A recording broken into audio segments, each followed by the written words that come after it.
What's going on, gang? I'm Trayvon Miles, and this is the Delmarva Sports Insider. Coming up in just a bit in today's episode, some big news coming out of the MEAC Conference this week. A new partnership will have some of our local colleges looking a little different this coming season.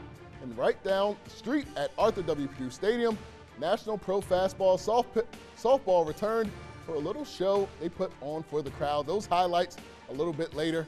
And as of yesterday, the start of the MLB season second half got started. We're talking Orioles with a guy who knows them best. Stick around for that. Welcome to the show you know and love, DSI. We've got another jam-packed show for you, as we always do. But we'll start it off with some basketball in the league. We've been watching the Snow Hill Summer Supreme League. Thursday marked week 6. We had some good matchups as playoffs are on the horizon. The first when Glen Riddle out of Salisbury squared off against Aarons from Pocomoke.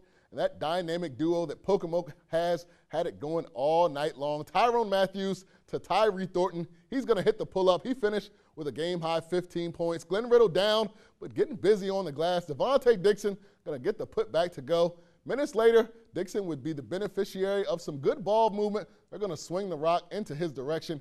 He's going to knock down a three like he did so many times at Wahai. Glen Riddle would lead by 3 with 6 seconds to go. Matthews pushes it up the court, gets a clean look, and he buries it. He also lets the crowd know that he buried it right there. In overtime, though, Glen Riddle would have the last say. Dixon pushing it up, no look pass to Matt Lowe. As Lowe finished with 10 points, Glen Riddle wins 50-45 in overtime. And I tell you what, this was a big matchup between two teams that we know who pretty much they are, Wahai and Pocomoke. They figured to go pretty far in the postseason in this tournament. But I really like what I've seen from Glen Riddle. They are very composed and very compassionate. With Wahai head coach Waller sitting there right in the stands, I saw some poise, I saw confidence, I saw a lot of heart from these guys. These guys could have hung their heads when Matthews made that 3 to force overtime, but it didn't happen, so I got to give them a lot of credit for that win. All right, another big one going on in the same gym was the host team, Maryland Supreme of Berlin, taking on the Delmarva Defenders from Georgetown.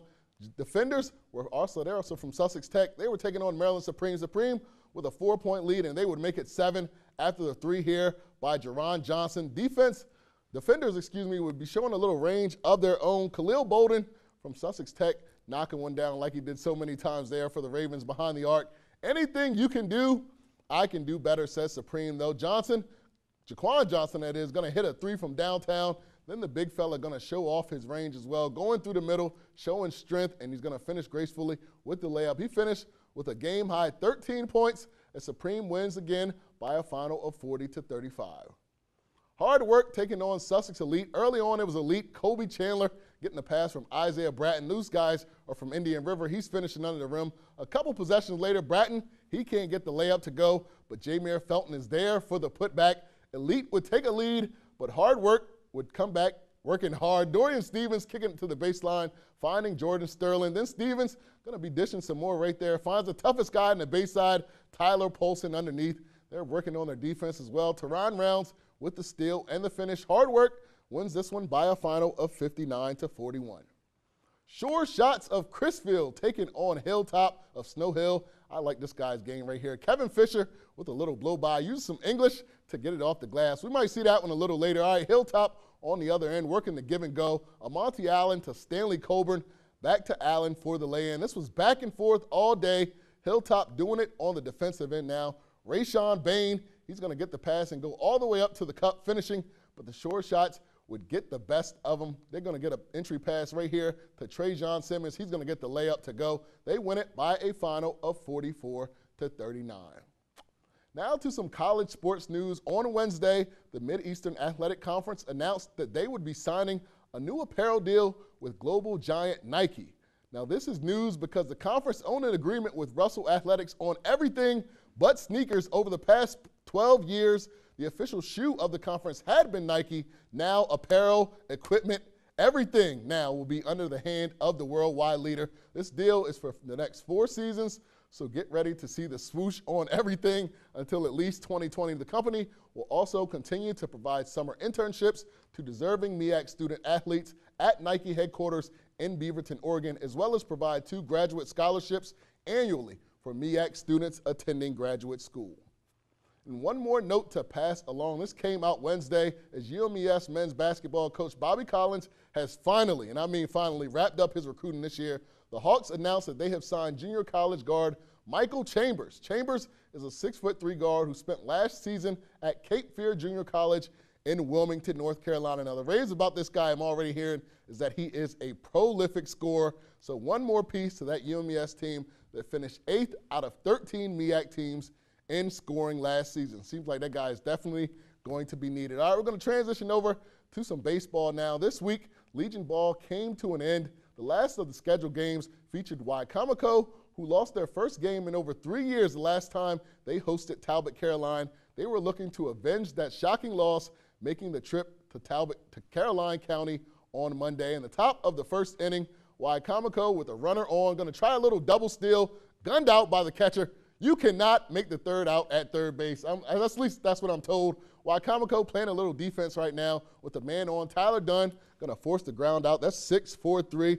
They would get out of the inning with a double play. We'd be scoreless through 4. Down 1 now. Talbot getting on the board. Dylan Niepert going to line one deep to center. Great catch here by LeBron Hilliard, but it is deep enough to score a run to tie us up. Wycomico going to get the last laugh in this one. A bloop shot into no man's land is going to drop, and the throw rate here would be just a little bit off. 2 runs would score on this play as Wycomico avenges that early season loss with a 3-1 win. I figured, for this one would mean a little bit more to the fellas of Wycomico. Like we said on this very show 2 weeks ago, lost their first game in 3 years at the hands of this team. They were so shocked that they actually lost that game. So it'll be interesting to see how the tournament goes with these two teams on a crash course to meet up in the district title. Well, people of the Shore got a great treat on Thursday as well when the National Pro Fast Pitch League came to town for an exhibition game for the USSSA tournament. Now, the Akron Racers squared off against the Pennsylvania Rebellion at Arthur W. Purdue Stadium on Thursday. Akron would be the one striking first. Kelly Montalavo sends one into the outfield/infield, whatever they got made up there. They would make it 1-0 Racers. Racers trying to get more. Check out the stop here by Shalay Brickley. Gets up and throws the runner out at third. I thought I just said it. Never make the third out at third. Nobody's listening to that rule these days. Rebellion finally getting on the board. Kristen Sandberg, slugging like Ryan Sandberg, hits that one out of here and ties us up at 1. But Akron, they brought the power as well. Sammy Fagan with a 2-run shot in the top of the second.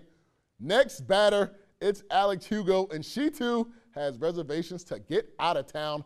Akron goes on to win this game 4-2. And I'll tell you what, this game goes a little bit deeper than the final score. Every year, we see this great tournament put on by the county, bringing more than 200 teams. And I saw some reactions on Twitter and Facebook, practically just priceless. Some young ladies describing these players as their heroes. Doesn't get any better to that. So kudos to the powers that made this happen. There were a lot of inspired young ladies in Salisbury on Thursday night.